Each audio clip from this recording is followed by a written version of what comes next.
Assalamualaikum warahmatullahi wabarakatuh. Saya Muhammad Teman Hakimi bin Sumiadi dari kelas 403. Hari ini akan membincangkan tentang isu plagiat. Okey, ramai orang pertama sekali saya akan menerangkan tentang maksud plagiat ni.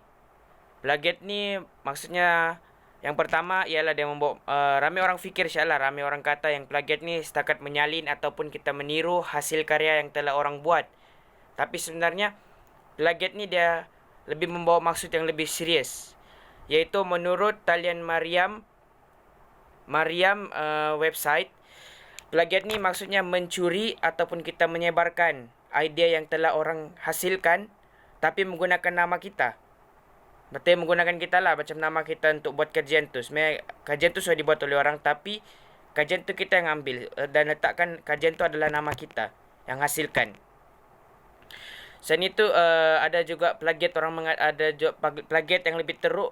Dia maksudkan kita mengemukakan idea ataupun produk yang sedia ada sebagai produk yang baru dengan atas nama kita. Dan banyak lagi lah maksud plagiat yang lebih teruk yang bersembunyi di sebalik istilah menyalin dan meminjam. Okey. Ada pelajar tanya, plagiat ni kalau kita sebagai student, kalau kita buat hasil kajian sendiri, adakah kita perlu menyerahkan hasil kajian kita tu kepada pihak sekolah? Sebenarnya jawapannya kita tidak perlu pun. Kita tidak perlu menyerahkan hasil kajian tu kepada pihak sekolah sebab hasil kajian yang kita hasilkan tu adalah hak milik kita dan bukan hak milik sekolah. Walaupun kita di bawah sekolah, kita belajar di sekolah dan kita belajar dengan cikgu, sebenarnya kita tidak perlu sebenarnya memberikan kita punya kajian tu kepada cikgu sebab itu adalah hak milik kita dan bukan hak milik sekolah. Kita hasilkan kajian tu dengan teliti, dengan hasil usaha tangan sendiri. Okey, lepas tu yang ketiga lah, sebab mesti ada je orang tanya kenapa ramai student dia buat plagiat. Ada student yang selalu buat plagiat untuk buat kajian, untuk buat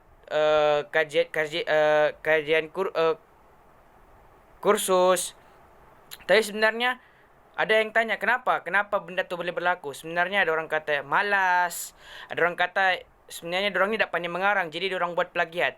Tapi sebenarnya benda ni boleh berlaku sebab student tu kurang keyakinan dengan diri dia. Sebenarnya student tu dia macam kurang keyakinan bahawa dirinya boleh melakukan kajian ataupun kajian lapangan tu dengan sendiri.